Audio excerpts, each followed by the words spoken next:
So, first thing that we are going to do is talk about emotional intelligence. And again, like I said, it has nothing to do with, how smart you are, how good at math you are, or any of those things, but it is a skill that we can sort of learn and or get better at. And if you've ever read anything about emotional intelligence, you realize that every source, every person is going to have a slightly different idea of the components, what goes into that, what's important, and how we sort of handle that or manage that. I am basically focusing on three things today that I think are the most important for us, the takeaway here. Because remember, we're going to sort of focus on a specific skill and tool that you can take with you, and I want to give you the proper information to be able to understand that and work with that. So in terms of understanding emotional intelligence, the first thing that we need to be able to do is understand our own emotions.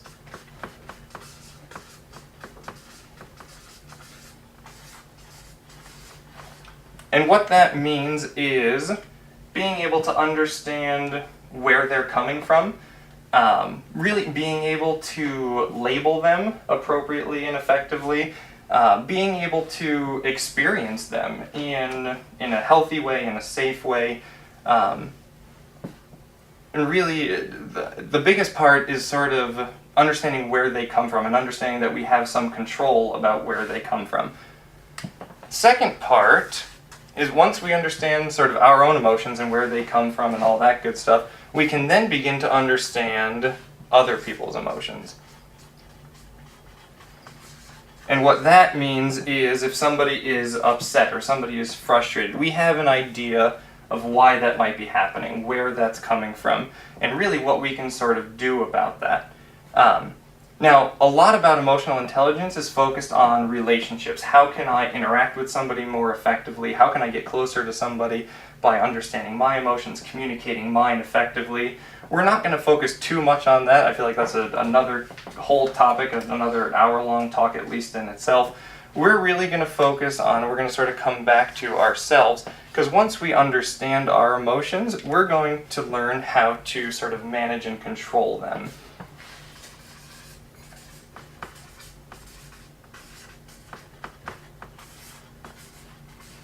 Because again, this is about sort of preventing our own stress. And a lot of our stress can come from interpersonal interactions, absolutely. But if we have at least a basic understanding of our own emotions, those times that we're alone, those times where we just have something going on that may not even include anybody else, we have just a little bit of a better idea of how to sort of manage those things and not get overly stressed out unnecessarily. A lot of times people will say, especially when you're talking about like a therapy situation, people are coming in and asking for help. And a lot of times you hear things like, why are emotions necessary? Like, who wants to feel like crap, right? Who wants to feel sad? Who wants to feel scared? Who wants to feel nervous? Those things don't feel good. Why would I want to do that? Why are they necessary? So here's another question that I'm going to pose to you. Why are emotions necessary when so many of them can be negative and unpleasant to experience? Because there's a reverse positivity. Right. To make Okay. them enjoy the good side. Right. Right. The So, happiness. what's that? The happiness, happiness, the the excitement, absolutely. So at least one reason is it provides some contrast for us, right? If we spend some time experiencing negative emotions, even at least a little bit, it allows us to recognize and appreciate the positive ones even more, and that's awesome. Why else are negative emotions overall, but negative emotions in particular, necessary? Well, What do they do sometimes for us? your emotions can be like a very intuitive response Uh-huh. as well. So really what the emotions are providing you with information. And that's, and again, like I said, I'm an informational speaker. I like to provide information. Emotions provide us with information. And then they're motivating. Absolutely, because that information, depending on what it is, right? If I walk into some place and I feel scared for some reason, there's something about that environment that I'm taking in, I feel scared and unsafe, I need to know that and I need to feel that. What if I didn't feel that, right? What if talking about physical pain. What if we didn't experience physical pain? Some of us would be like, that's great. Who would not love to never feel pain, right?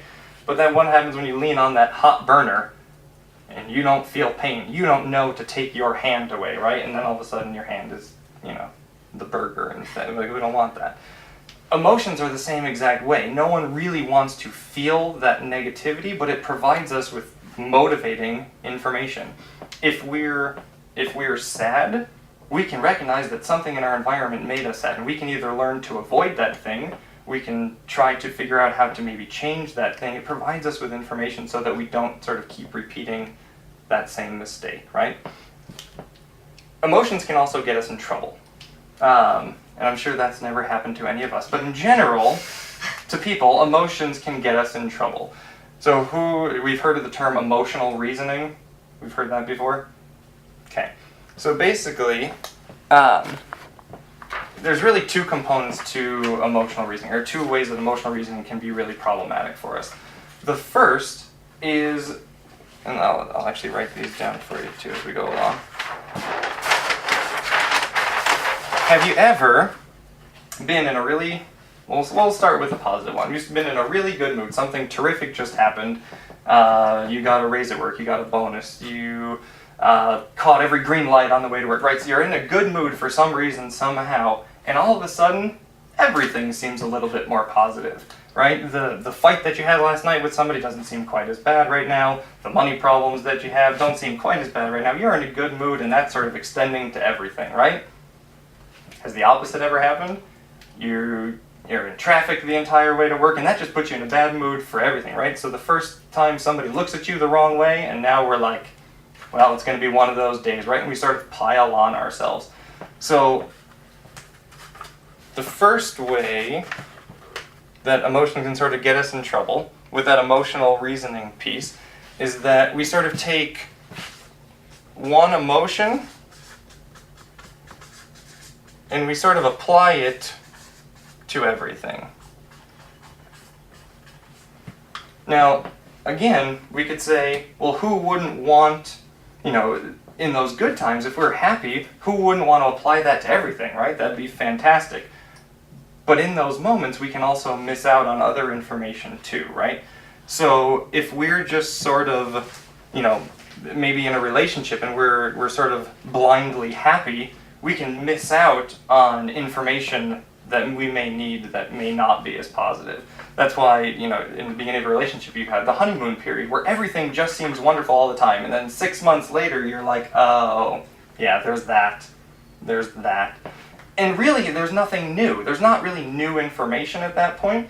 What you realize is once that one emotion, and we apply it to everything, once that starts to wear off, we realize that thing that we thought was cute before is actually really, really annoying, and we don't want to deal with that anymore. And that's sort of a playful example, but really we can do that. We can take one emotion, whether it's positive or negative, apply it to sort of everything, and then we miss out on other important information along the way. The other way that emotional reasoning in particular can be sort of damaging is by treating our emotions as facts. So I like to use the example, if I'm upset, that must mean that you did something. You must have done something wrong to upset me, because otherwise, why would I be upset right now? I feel upset, therefore, there must be a reason. That's generally how emotions work. So if we can't immediately identify what it is, sometimes we just make it up because we need to fill in that blank, okay? So if we're in a conversation and maybe I just sort of misinterpret something that you say, and then all of a sudden I'm upset, and it must be your fault, not my fault, right? I'm picking up on one thing and I'm using this and saying, you upset me, you made me upset, you made me angry. It doesn't work that way. We've heard of I feel statements, and that's supposed to be a way of sort of owning your emotions. And really, I don't agree with those either, because it's like, I feel upset when you do this thing. And it's like, it's not necessarily just the thing that's happening that's making me upset, right? There's some intermediary step. And that's really what we're going to focus on today, is that intermediary step between the thing that happens and our emotional reaction to it. The other thing, and it's somewhat related, the other way that emotions can sort of get us in trouble is that, and I like to pose the question first, do we think that our emotions can lie to us? Okay, I'm seeing some nods. Yes, and I don't necessarily like to use the word lie, but emotions can be misleading. So I like to use the example, you're on a bus, you're on a train, you're on a plane, you're on some form of public transportation, right? We'll use a plane. And we're trying to put our bag in the overhead compartment, and all of a sudden we get bumped by somebody from behind, right? What is going to be our first emotional reaction to getting bumped while we're trying to put something up? Annoyed. What else may happen? Angry, irritated, right? All negative, right? What if we then turn around and we realize they have one of those little white canes, and they're not so good at the visual acuity, right? They may be legally blind. Couldn't see us, trying their best to feel their way down the aisle and count the number of rows until they get to their seat, and they happen to bump into us. What then changes about how we're feeling? Or what does our emotion potentially change to? We feel guilty. Less irritated and less upset. Right. So there's going to be less irritation, less upset. We may actually feel bad for them, and right. Then we add that extra layer of like guilty for thinking the way that we thought in the first place. So and you talk about guilt, like that's just pouring like extra water into our bucket unnecessarily, because we didn't need to feel guilty. We could just be like, "Oops, I made a mistake." And we're actually going to talk about how guilt plays into the emotions overall. But emotions can be misleading, and it's usually when we don't have all of the information. A lot of times, we'll take 25% of the information, or we'll hear one thing, and we'll make our emotional judgment about how we feel about that thing, or how we feel about that relationship, or whatever it may be. And oftentimes, once we get more information, our emotions adjust accordingly, and then we're usually not as upset or not as stressed out, right?